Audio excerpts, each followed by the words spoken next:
was in such a depressed state. I had to rebuild my body from ground zero, had to rebuild my mind. My biggest thing was that just showing that I wasn't going to be defined by my circumstance, that I could return from a knee surgery, that I could return from a hamstring tear and be more athletic, be more explosive, and do things that I hadn't done even before I got hurt. What is going on, beautiful people? We just pulled up to the gym. We got an explosive leg day ahead of us. Isometrics, heavy lifting, some power cleans, some plyometrics, and walking you guys through the philosophy, the mindset, the thought process behind everything. It's been a pretty long week. 10 days, I think, 9 or 10 days, no caffeine. So it's definitely been a bit of a struggle pushing through work, and especially these sessions where I'm so used to being amped up off of like 300 milligrams of caffeine, some pre-workout. But we're still thugging. We're still getting that work in and bring you guys along. Hopefully you're having a great week. Keeping this intro short and sweet. So without further ado, let's get after it. Banded isometrics for the warm-up per usual. It's just the best way to get everything activated, get some blood flowing. I really like to take advantage of this, use this as an opportunity to just hit all the weak links, all the under-trained muscles. You can see this 90-degree hip flexor here. Get my hip flexors right. Always hold on to something for support. That way you're not like trying to bounce with your core. Even the opposite leg is engaged here too. If you guys haven't seen the banded isometrics video on my YouTube, gotta go check that out. It's like every single leg day how I warm up. So we're gonna hit the hip flexors.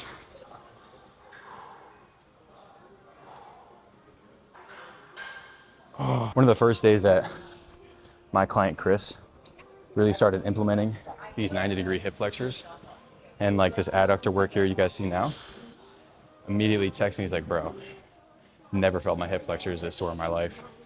And they're such an undertrained muscle that affects so much, not just athletically, like sprinting, jumping, all that stuff, but when it comes to feeling good within your hips, your knees, your lower back, everything in here, hip flexors, adductor, abductor, such an integral part of the warm-up.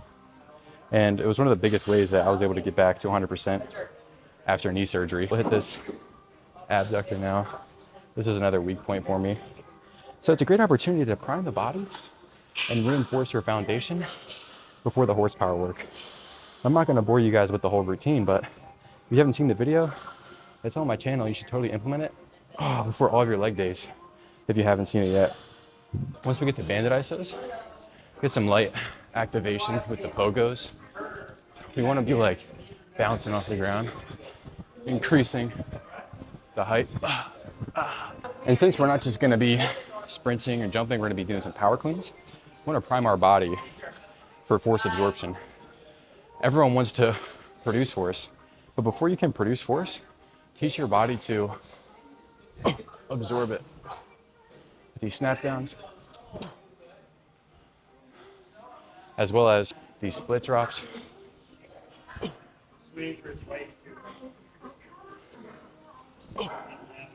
It might not seem like a lot, but I feel everything working already just from working that absorption. And it's huge. Same thing with my clients. We progress banded isos, force absorption before doing anything like force production.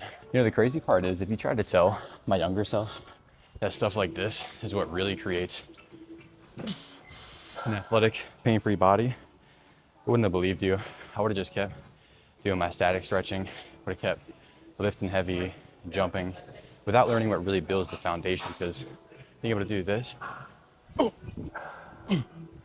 relies on everything you guys just saw leading up to it. We're getting some broad jumps, really focusing and priming that triple extension for the power cleans coming up. Felt all right.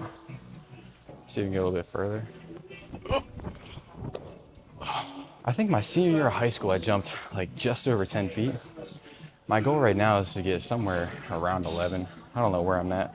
I have to measure it out. But really just focusing on like getting my hips through. And if you guys haven't really mastered the banded isos or the slow eccentrics, don't even worry about this stuff, honestly. Just focus on building the framework. How far is that? I don't know. All right, so we're ripping some power cleans here. Same thing, we just want explosive triple extension. We're just trying to work on force generation, force power. Now that we've got everything warm, we prime the nervous system with some broads, some force absorption. We're hitting heavy triples here. I got 245 on. This should be pretty good. I think I'm gonna do like a 3x3. Keeping the rep count conservative because I want each rep to be quality. And you guys will notice, like, when I'm working heavyweight on bench, squat, cleans, front squat, whatever, I'm typically keeping the rep count more conservative because the goal is power output rather than fatigue. Because when you can get quality reps, that's where the adaptation lives. But without further ado, we're gonna see if we can rip 3 of these, get some clean reps.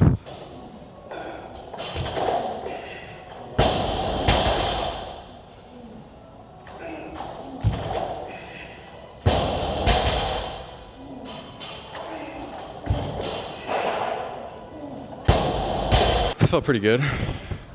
I feel like that was super fucking loud, but it's better to drop it than to try and like control it on the way down and just burn unnecessary energy. I want to keep everything towards its output. And so normally I would contrast this with like a knee jump or something, but I want all my output to go into cleans. My goal is a 315 clean. I got 275 with like some shitty form. So I think if I dial in the form and really focus on just progressively overloading and getting quality reps, it's definitely attainable. But nonetheless, such a great movement for developing explosive power. And then what's a leg day without a good squat pattern? At first I was leaning front squat, but I actually ended up front squatting earlier this week. I kind of forgot about it. So I'm gonna call a quick audible because I just started this new split. I didn't mean to accidentally layer front squat twice in a week, but I'm gonna go with the Zercher squat. I really like, it's still kind of a front rack position, except it's a different kind of bracing, right? You get more bicep engagement. I feel like more overall back engagement as well. And I think it's just a great functional approach to the squat because regardless of what your shoulder mobility may be for a back, like a high bar back squat or a front squat, you don't need great shoulder mobility and you can get creative. Some people just naturally how like their body would work, it'll end up turning into more of like a kind of like a deadlift, but you can afford to kind of allow your anatomy to suit itself to the lift. Whereas front squat has to be super rigid, high bar back squat has to be super rigid. The Zercher allows you to be more flexible, have less mobility, and obviously I have mobility enough to do a front squat or back squat, but I like the raw nature of it because it's also very functional in the sense that anytime you're carrying a heavy object in real life, it's very rarely this position or even this position, it's often in front of you right here in that Zercher, which if you're in combat sports transfers great to any grappling, transfers very great to football, and so it's just also a fun lift. It just feels like a fucking dope ass lift. So if you guys haven't tried it, definitely recommend. I'm gonna go for some heavy doubles or triples, depends how it feels. I've been cutting a fair amount of weight. I lost like 10 pounds over like the past month and a half unintentionally just by doing more cardio. So I'm gonna give myself some grace if I'm not as strong as I normally would be. But without further ado, we're gonna hop with some Zercher reps here. I also hate not having a mirror in front of me because I can't see what my form's looking like.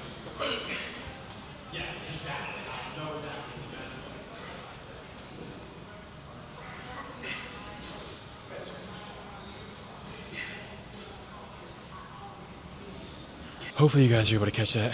That was a pretty easy 3. Can go up a little bit in weight. I kind of like how that felt. I'll throw in 3 wheels. See if I can get a little double at 3. My feet felt a little bit uneven on that last set, so I want to be cognizant of that.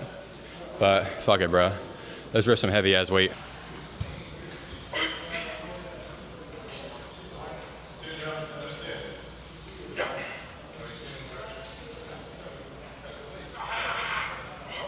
That was a bit heavier than I expected, and that second rep felt a bit shaky, but we'll take it. Appreciate it, bro. How'd your workout? Like and subscribe, guys. Like and subscribe. Guys, believe it or not, that wraps up all the horsepower work for the session. We got some force absorption in the beginning, got some really good broad jumps. Those felt really good. I'm excited to measure those at like the track at the field. What am I talking about? At the field, we got some power cleans, some heavy Zerchers, and so we'll wrap up with just some yielding isometrics. The same way we start with the isos to address the weak links, same way we finish with them. The only difference is the isometrics in the beginning are shorter, high intent holds, and those are better for activating quick twitch muscle fibers, better for activating like that neural output. Whereas, we're gonna get this wide stance sumo. These longer duration yielding isos are better for tendon health, connective tissue, overall, just like the resilience side of things. So it's like I start by addressing weak links. It still accomplishes the shorter duration ones. They still accomplish like that tendon health, tendon resilience. But this is just more optimal for it. And it kind of flushes the system with blood flow. And this one specifically just gets my hips super buttery after like a hip dominant day. Broad jumps, hip dominant, power cleans, hip dominant, even Zerchers. So this is a great way to just like open up the hips, blast that, just open up the adductors, get my glutes on fire. We'll hold this for like 30, 45 seconds. I'll show you guys the next yielding ISO as well. Hopefully you can see this fine. This next yielding ISO is a single leg RDL ISO. And so we're gonna be asking each individual hamstring to stabilize from the ground up. And in holding this hinge, my foot is firing like crazy to stabilize, then my calf, then the hammy, then the glute. And after such a posterior dominant day, today was like hips, posterior, because like broad jumps, triple extension, really posterior movement. Same with power cleans. It's a great way to just like maintain the hamstrings under length, especially considering I had a hammy injury in the past. This is a great way for me to keep my hamstrings healthy. Hold this again for like 30 seconds. We're gonna do two sets of both the wide stance sumo and this yielding hamstring ISO. Again, I feel this from the foot all the way up to the glute. This is exactly what we want. Whew. That's good money. That's a huge part in maintaining the body. Long duration ISOs paired with mobility. Although we didn't have mobility, think about what we're doing with these two movements. We're strengthening the adductors at length. We're strengthening the hamstrings at length. So mobility is just strength through length, increasing your usable range of motion. So these two movements in particular knock out two birds with one stone, which is why they're such a great go-to movement for me. And so I'm gonna wrap up with some spring ankle holds, some tib raises. I also have to film some, I have to refilm some movements for my clients. But that's about it for the workout, other than just some tib raises, some spring ankle ISOs, if you guys don't know, on the ball of your foot, obviously holding onto something for support, holding a weight too. The final progression though is unsupported, stabilizing. See, that's just hard. Unsupported, stabilizing. You don't want it to turn into like a wacky core movement, but right now my foot is grabbing the ground to keep me in place on the ball of my foot, heel elevated. But I could go on forever about this shit. That's pretty much the whole workout. Short and sweet, high intensity, high intention, quality over quantity. You know, the bodybuilding realm is huge on exhaustion, huge on quantity, right? They still believe in quality, of course, but with athletic adaptations in particular, mobility, power output, explosiveness, quality over quantity all day. You don't need to murder yourself. You don't need to do burnout sets, endless reps like I did when I was younger. Keep it short, keep it sweet. That's how you keep your body pain-free, healthy, athletic, and capable. All right, y'all. It turns out I lied. That was not it. I ended up recording a bunch of new plyometrics for my clients, some shoulder mobility, as well as some hip mobility stuff, some really deep, full range hip mobility work. And it kind of just reignited me. Ended up getting an arm pump as well. This is all off program, mind you. It's just like when that feeling comes over after being cooped up in my room all day, computer work, calls, all that jazz. It's just nice to like let it out, you know? It's that kind of season. But what we're about to do here is these rotational landmines. I call them landmine Russian twists. It's kind of like you're right here and you're rotating. You're getting this rotational work for your core, and in keeping it tighter to your body, you're also working your shoulders. You'll feel it in your lats, your arms, and you're kind of pivoting the weight onto each leg. So it's like a full body coordination, working some rotational strength as well.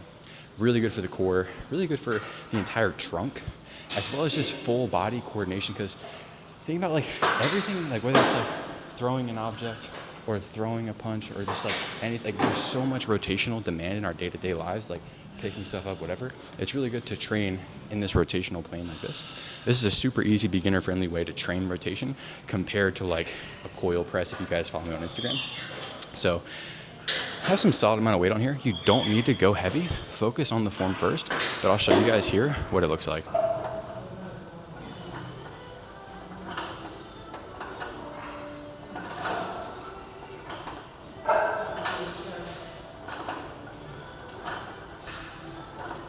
guys can see when I go up, I grab it with, if I'm standing on the right side, I want my inside hand to be open and my right arm over top like this so that I can be here with it. And I'm pivoting and kind of coiling into the side that I pivot into just to work that coil. Everything stems from the coil, whether it's a sprint, right? These like micro coils, whether it's like an approach jump. There's like so many different places where coils show up, whether they're subtle or not. And more importantly, it's important to train our entire trunk and not just like leg lifts, just training the abs. This is training the entire trunk. Really good movement, but now I'm actually done. I've done like so much more than I planned to. I'll see you guys in the whip. That was genuinely such a fun session. I freaking love broad jumps. I love power cleans. I ended up doing like some more plyometrics that I had to record for my clients right now, but it's just so much fun getting in there, jumping around, moving heavy weight. Guys, once upon a time, I didn't even know if like I would be able to get back to that, genuinely. Because I had knee surgery, I had a hamstring tear, bro, I was down and out. Not only was my leg pretty much useless for a little bit of time, I was in such a depressed state. My body was just like not, it wasn't very useful, to be quite frank with you. And I had to rebuild my body from ground zero, had to rebuild my mind.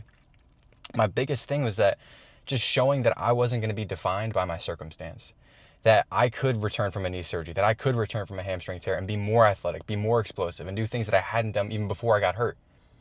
That's the beauty of this style of training, guys. That's the beauty of training for capability. And it's such a blessing. I can only thank God for just putting me on this path, because those injuries were the best things that could have ever happened to me, for real. And so I hope you guys enjoyed this video. I hope you guys got some value. If you haven't yet, check out my Instagram. That's daily content on there. My YouTube game was lacking severely over this past month and a half. That's totally on me. I got no excuse. I'm not gonna be one of those guys that's like, this time I'll be back around. I'm gonna let my actions speak for itself. I'll be more consistent with the videos. I guess I just did it. Let my actions speak for itself. I really appreciate you guys if you made it to the end. Like, comment, subscribe. And if you guys have been in a similar position as me, you've been down and out with an injury, you're battling pain, your body isn't doing what it once was able to do, go ahead and book a one-on-one call. I'd be more than happy to learn about your situation, see if I can help, because I know how it is to be down and out. I know how it is to not have faith in my body, and I know how it is to rebuild and be more athletic than I have ever been. Before the pain, before the injuries, none of it matters, dude. As long as you have the right plan, the right system of attack, and the right support, you can overcome anything. I'll put the link to book a call in the description as well. But I love you guys. I appreciate you. Peace, love, prosperity.